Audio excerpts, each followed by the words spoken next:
अस्सलाम वालेकुम।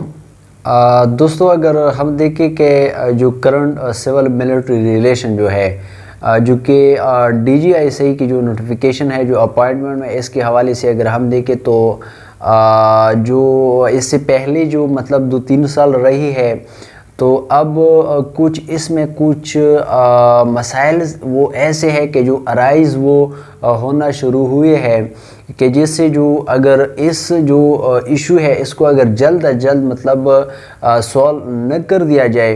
तो में भी इसकी कॉन्सिक्वेंसेस भी इस तरह होंगे कि जिस तरह हमने जो पास्ट में देखा है कि जो सिविल मिलिट्री रिलेशन है, ऐसी जो तैनातियाँ हैं, ऐसी जो तकर्रियाँ हैं, इस पर मतलब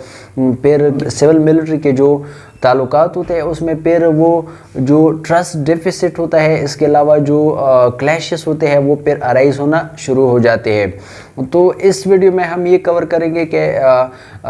मतलब ये कि ये जो DGISI की जो अपॉइंटमेंट है, इसके पीछे मतलब कुछ ऐसे वजूहात ज़रूर होंगे कि जो अब तक मतलब किसी को कुछ खास इसके बारे में इल्म नहीं है कि आखिर इसके पीछे कोई खास जो लॉजिक है, कोई रीज़न क्या है बेसिकली। अब हम देखते हैं कि चलो ये तो मतलब ठीक है कि ये एक समरी मतलब आर्मी चीफ से मतलब आर्मी की तरफ से अंडर मिनिस्ट्री ऑफ डिफेंस जाती है प्राइम मिनिस्टर के पास। फिर क्या होता है कि वो फिर उन 3 नाम में से एक को मतलब सेलेक्ट करते हैं, उनकी इंटरव्यूज़ करते हैं तीनों की, पैर उसमें से एक को आर्मी चीफ के वो मशावरत के साथ उसको मतलब सेलेक्ट करते हैं एज अ DGISI। लेकिन यहाँ पे क्या होता है कि जो 6 अक्टूबर को जब नोटिफिकेशन आर्मी की तरफ से इशू हो जाती है, लेकिन क्या होता है कि अब तक जो गवर्नमेंट साइड है वहाँ से अब तक कोई नोटिफिकेशन इशू नहीं हुई है। और इस पर ये भी वो बातें हो रही है कि जो जनरल कमर जावेद बाजवा साहब जो है, उन्होंने अप्रैल से ये जो इशू है इसको मतलब प्राइम मिनिस्टर के साथ डिस्कस करना शुरू किया था कि मतलब जो जनरल फैज़ हमीद है उसको हमें मतलब किसी एक कोर में भिजवाना होगा ताकि वो आगे जो एज आ आर्मी चीफ के लिए प्राइम जो सीनियरिटी लिस्ट है उसके लिए फिर वो एलिजिबल हो सके। लेकिन क्या होता है कि अब ये जो इशू है फिर इस पर जो प्राइम मिनिस्टर है वो इतने वो उन्होंने जो स्टैंड क्यों लिया है, अब इसको समझने के लिए कुछ मतलब लोग जो बातें कर रहे हैं कि एक तो ये है कि मतलब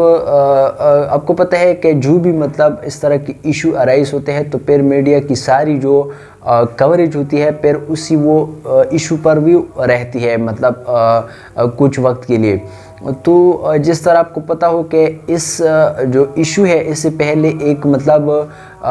एक खबर थी कि मतलब जो पेंडोरा बॉक्स के हवाले से कि जिसमें आपको पता होगा कि जो करंट जो प्राइम मिनिस्टर है उसकी जो कैबिनेट है मतलब जो करंट गवर्नमेंट है फेडरल, उसकी भी कुछ मिनिस्टरों के नाम उसमें शामिल थे। इसके अलावा जो फिर उसके बाद क्या होता है कि जो नैब ऑर्डिनेंस वो लाई जाती है। अब ये 2 जो मेन इशू है इस पर अब तक मीडिया ने कोई बात नहीं की। अब जो मीडिया जो है वो डायरेक्टली आती है किस पर, वो एज अ DGISI की जो अपॉइंटमेंट है इस इशू पर।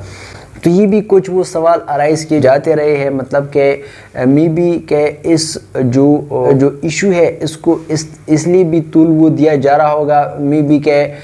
जो ये 2 जो इशू पहले वो पेंडोरा बॉक्स, इसके अलावा जो नैब की जो तरमीमी ऑर्डिनेंस है उसके हवाले से मतलब जो मीडिया की सारी जो फोकस है वो उस पर न रहे। अब ये है कि अब हम अगर करंट सिचुएशन को देखें कि पाकिस्तान की ऐसी वो सिचुएशन नहीं है, जो वेस्टर्न बॉर्डर है और इंडिया है उसके साथ कोई ऐसी वो रिलेशन अब कुछ खास ठीक नहीं है कि हमें इस वक्त जो ऐसे इशू है उसको तूल देना चाहिए, बल्कि इसको जितना जल्दी हो सके इसको रिजॉल्व कर देना चाहिए। तो देखते हैं कि अब कमिंग डेज में इस जो मसला है ये प्रॉपरली ये हल हो जाए। लेकिन यहाँ पे भी फिर 2 बातें आती हैं। एक बात ये कि अगर सपोज़ जो दोबारा समरी आर्मी की तरफ से वो भिजवाई जाती है प्राइम मिनिस्टर को, अगर सपोज़ उसमें से तो अगर नदीम अंजुम साहब को दोबारा वो सेलेक्ट करे तो फिर ठीक है। अदरवाइज़ क्या होता है कि सपोज़ अगर प्राइम मिनिस्टर कोई और जो नाम उसमें से सेलेक्ट करते हैं तो फिर आपको पता होगा कि माजी में मतलब जिस तरह जो 1993 के दौरान जो प्राइम मिनिस्टर उस वक्त को जो प्राइम मिनिस्टर थे वो मियां मोहम्मद नवाज शरीफ थे, उन्होंने जब अपनी तरफ से एक और जो DGI है वो अपॉइंट किया। तो फिर वहाँ पे जो उस वक्त के आर्मी चीफ थे आसिफ नवाज़, तो उसके दरमियान और प्राइम मिनिस्टर नवाज शरीफ के दरमियान वो क्लैशेस फिर अराइज हो गए और जो ट्रस्ट डेफिसिट था वो भी शुरू हो गए। इसके अलावा जो बाद में अगर हम देखते हैं 1999 में उस तरह जब वो मुशर्रफ ने टेक ओवर किया, तो ये भी इस तरह मतलब कॉन्सिक्वेंसेस पे अराइज हो सकते हैं, अल्लाह ना करे इस तरह हो। तो क्या है कि इस मसले को जितना जल्दी हो सके इसको मतलब सॉल्व कर देना चाहिए, मतलब न कि इसको मतलब तूल देना चाहिए। तो दोस्तों उम्मीद करता हूँ आपको वीडियो इन्फॉर्मेटिव लगी होगी।